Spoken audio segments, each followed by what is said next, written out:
Hi everyone, and thank you for joining us on this fine Saturday afternoon. Today I'm with Dev, who is one of our TMT analysts, and I'm going to hand it over to introduce himself and tell us about what he's covering today.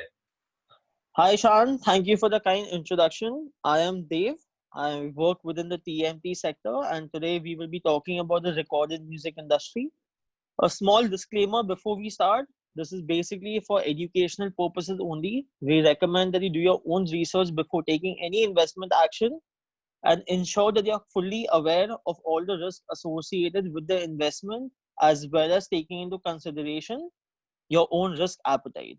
Today, we will be talking about the introduction, a geographical landscape, the subsector outlook, and the global recorded music by numbers and revenue segments. Perfect. So thank you for introducing yourself. Why don't we start with a brief introduction of the music industry? Okay, thank you, Shan, for the question. So, the music industry has been part of our culture from the 1500s, 1500 BC, so to say. Africa is known to be the first country that invented music. Due to its vast history, geographical spread, and technological advancements, music has not just changed in the way it is produced, the types of music, but also how it is consumed today. So earlier, where people used to hear music through live performances on the streets, today people hear music using vinyls, CDs, cassettes, and the latest phenomenon, which is music streaming on your phones.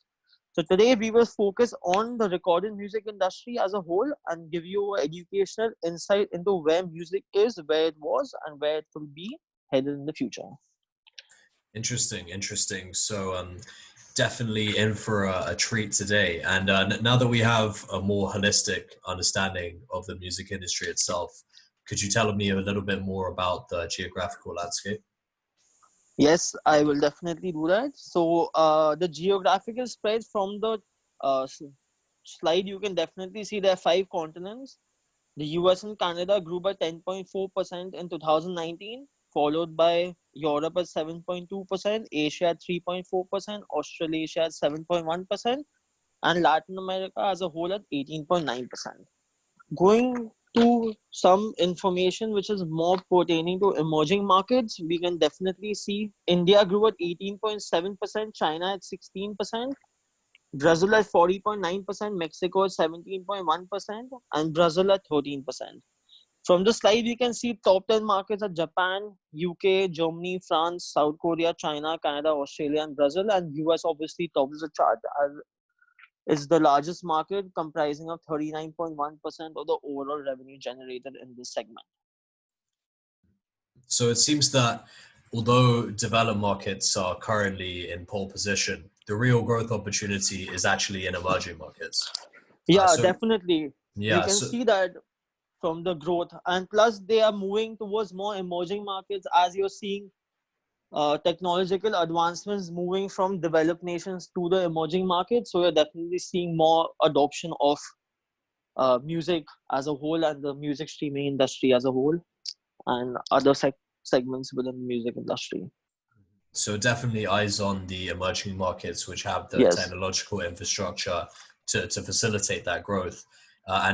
So could you tell me a little bit about how the music industry has evolved and where we are now?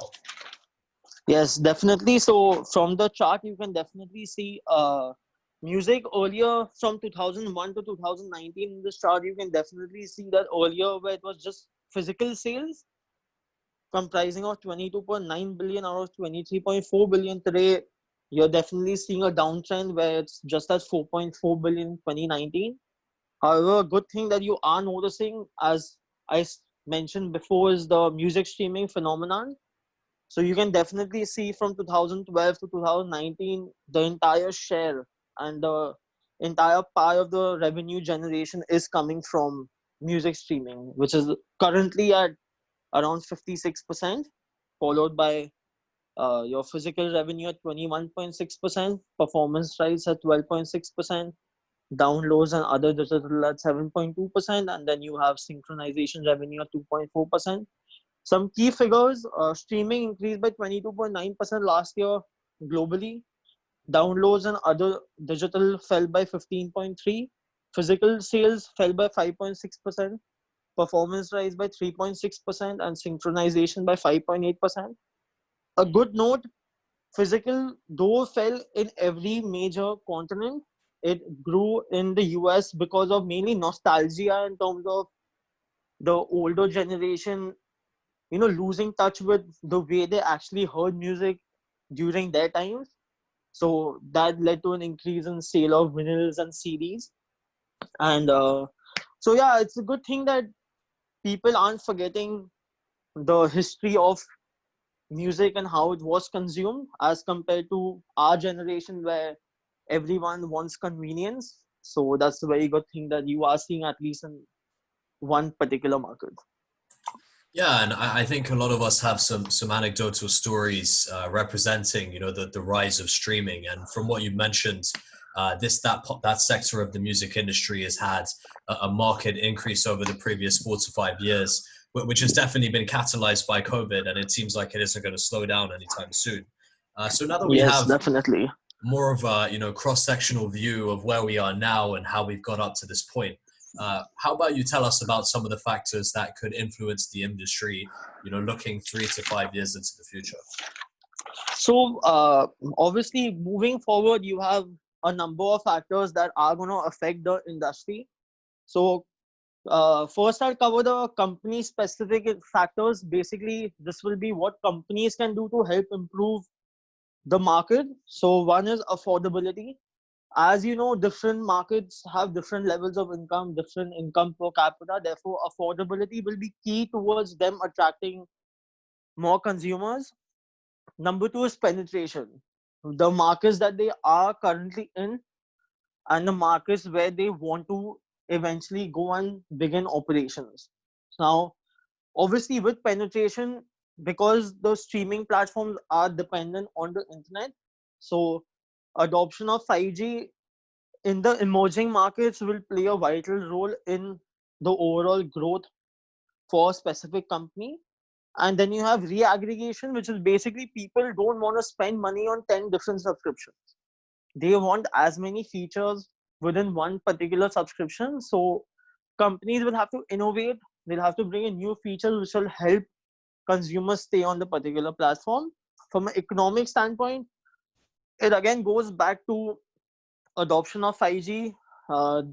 Obviously, you'll need a lot of government support, which obviously is coming in a good way, at least in most developed markets, and you're seeing it in the big emerging markets. Consumer disposable income, as I stated before, you need to earn money to spend money. And if the people of a country are earning more money, they are more likely to spend money on leisure activities and leisure spending. So the additional money will definitely move into these music streaming platforms. Yeah. Right. Yeah, I think you've done a great job of actually looking at the glass half full for the music industry, but definitely by no means an easy road for some of the competitors. So why don't you tell me about some of the key players and competitors in the music industry at the moment? So currently you have quite a few competitors. You've got some of the major players, and then you have smaller localized players. So for example, you've got Spotify, which is in 92 countries currently. You've got Apple Music, which is integrated into the phones. So whoever has an Apple phone has Apple Music. You have Amazon, you have Tencent. So from a market share perspective, you can see Spotify is leading the way with 32% of the market share as per the first quarter of 2020, followed by Apple Music, Amazon, Tencent, Google, which is now YouTube Music because they removed Google Music.